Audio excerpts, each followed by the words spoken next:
Ẹ̀yin èèyàn ilé ìwò lẹ́sẹ̀ káàbọ̀ sí Mashola Gist TV. Ṣé àlàáfíà ni ìwà gbogbo lè ń kọ́? Gist tẹ̀ ní bí a ṣe gbọ́, wọ́n ní Dr. Elizabeth wọ́n ní wọ́n sunkún nígbà tí wọ́n gbọ́ pé Queen Naomi ò lè return sí inú palace nísìn, pé kí wọ́n wà ní Royal Mansion. Wọ́n ní Dr. Elizabeth sunkún, wọ́n ní ọ̀rọ̀ yìí ó bà wọ́n nínú jẹ́ gan.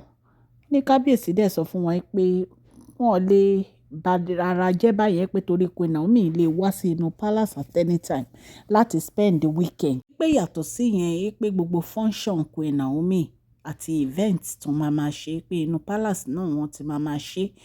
Pé so kí Dr. Elizabeth kan má bára jẹ́ o, pé kán dẹ̀ má sunkún. Pé ìyàwó àwọn ṣì ni Queen Naomi, kò dẹ̀ sí nǹkan kan tí ó máa ṣẹlẹ̀. Pé kí wọ́n fọkàn wọn balẹ̀. Bí a ṣe gbọ́ nìyẹn, ẹ̀yin ará ilé allegedly. Tó bá jẹ́ pé lóòótọ́ ni gist yìí, ẹ̀yin èèyàn á ní ká mú wá sí etí yẹn ni. Wọ́n ní Dr. Lizzie, wọ́n ní wọ́n sunkún ní ìgbà tí wọ́n ní kí Queen Naomi kí wọ́n sì dúró sí Royal Mansion náà nítorí nǹkan tí ó ṣẹlẹ̀ sí apartment wọn. Pẹ̀lú ẹ̀ náà, wọ́n ní kábíyèsí ní pé kán wá máa sun inú chamber wọn. Wọ́n ní kò dẹ̀ possible kí kábíyèsí àti obìnrin kọjọ máa sùn pọ̀ sí inú chamber bí ọkọ àti ìyàwó lójoojúmọ́ nítorí wípé àwọn nǹkan kan wà tó jẹ́ pé kò ní ṣeé ṣe láti rí bí tí obìnrin bá ń ṣe nǹkan oṣù. Wọ́n ní kábíyèsí ò gbọdọ̀ rí àti oríṣiríṣi àwọn ètò tí kábíyèsí máa ń ṣe. Ẹ̀yin èèyàn lé, so wọ́n ní kò lè possible kí kábíyèsí ní kán wá máa gbé inú yàrá àwọn títí apartment tí wọ́n á fi ready. Ẹ̀yin èèyàn lé, nǹkan tí a gbọ́ nìyẹn allegedly o. Tó bá jẹ́ pé lóòótọ́ ni gist yìí o, a ní ká wá torchlight sí ni.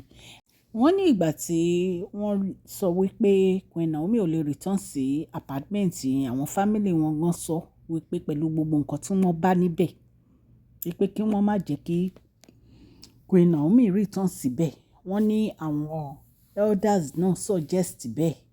Wọ́n ní kábíyèsí ni wọ́n máa return sínú palace ìyẹn ní 30th of last month. Ṣùgbọ́n wọ́n ní Queen Naomi àti àwọn family wọn ní pé kí kábíyèsí ṣe sùúrù. Ẹ̀yin èèyàn lé, nǹkan tá a gbọ́ nìyẹn. Wọ́n ní kán sì dúró sí Royal Mansion náà tí wọ́n á fi ṣe apartment wọn tán, tí wọ́n á fi ṣe gbogbo nǹkan tó bá yẹ kán ṣe sí apartment yẹn. So ìgbà tí Dr. Lizzie dẹ̀ rí pé wọ́n ní padà sí inú palace ní oṣù tí ó kọjá, èyí tó jẹ́ June 30, wọ́n ní kábíyèsí, wọ́n ní kí Dr. Lizzie má sunkún torí wọ́n ní Dr. Lizzie bara jẹ́ gan. Wípé gbogbo eré táwọn ti ń sá àti gbogbo wàhálà táwọn ti ṣe, wọ́n ní kábíyèsí ní pé kí wọ́n má sunkún, pé kán má bàrà jẹ́. Jẹ́ kí n kí ẹ̀yin olólùfẹ́ mi ní ilé lóko àti lẹ́yìn òde pé ẹ káàbọ̀ sí Mashola Gist TV. Mashola Gist TV ń kí yín. Mashola Gist TV ń kí yín. Adúpẹ́ àtọpẹ́dá. Mashola Gist TV ń kí yín. Mashola Gist TV ń kí yín o. Ó ní ẹ ṣé o, lọ́wọ́ ọkùnrin, lọ́wọ́ obìnrin, lọ́wọ́ ọmọdé, lọ́wọ́ àgbà. Lórí gbogbo bẹ́ẹ̀ ṣe ń comment, tẹ́ ń like, tẹ́ ń share. Adúpẹ́ ní ọwọ́ gbogbo yín. Mashola Gist TV ń kí yín. Ẹ̀yin olólùfẹ́ wa, ẹ káàbọ̀ sí Mashola Gist TV. Ṣé àlàáfíà ni ẹwà gbogbo lè ń kọ́? Orúkọ mi ni Mashola, kò yí padà. A máa ń sọ̀rọ̀ nípa celebrity gist, royal gist, politics àti gbogbo nǹkan tó ń ṣẹlẹ̀ ní agbègbè orílẹ̀-èdè bàbá wa ní ilẹ̀ Nàìjíríà. A ń sọ̀rọ̀ nípa celebrity gist, royal gist, politics àti gbogbo nǹkan tó ń ṣẹlẹ̀ ní agbègbè orílẹ̀-èdè bàbá wa ní ilẹ̀ Nàìjíríà. A ń sọ̀rọ̀ nípa celebrity gist, royal gist, politics àti gbogbo nǹkan tó ń ṣẹlẹ̀ ní orílẹ̀-èdè wa. Ẹ̀yin èèyàn lè tẹ́ bá ti subscribe, ẹ tẹ notification bell kẹ́ ẹ subscribe so that a bá ti post any gist ẹ máa rí. A ń sọ Yorùbá lórí channel yìí nítorí pé a fẹ́ gbàgbé àṣà àti èdè wa. Ẹ̀yin èèyàn lè à ń ṣe advert lọ́lọ́kùn òjọ̀kan lórí channel yìí, ẹ kàn sí wa ní Mashola Gist TV. Ọlọ́run Elédùmarè á bá mi gọ́wọ́ yín sókè o. Ọlọ́run Elédùmarè á bá mi ran gbogbo yín lọ́wọ́ o. Òkè òkè ni ọlá yín á máa lọ o. Ọlá yín ò ní lọ ìsàlẹ̀ láíláí.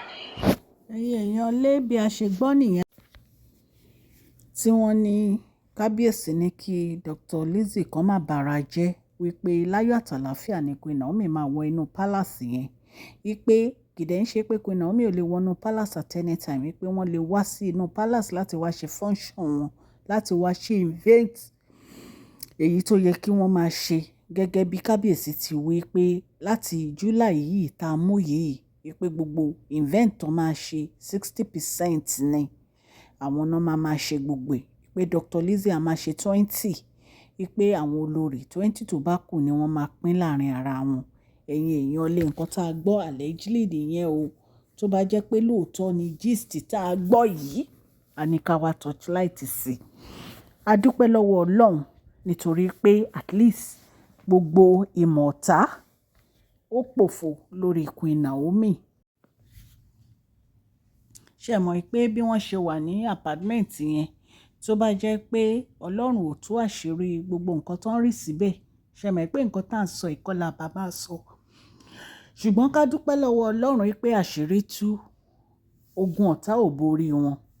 So ẹ jẹ́ ká ní sùúrù ẹ̀yin èèyàn, láyọ̀ àtàlàáfíà ni wọ́n á padà sínú palace ní ìgbà tí ó bá rọ Ọlọ́run lọ́rùn, á mú wọn lọ bẹ̀. Nǹkan tí èmi fẹ́ sọ sí ọ̀rọ̀ yìí nìyẹn, nítorí pé safety Queen Naomi ó wà very very important. Ṣé ti yé yín pẹ̀lú gbogbo nǹkan tá à ń gbọ́ wípé ó ṣẹlẹ̀.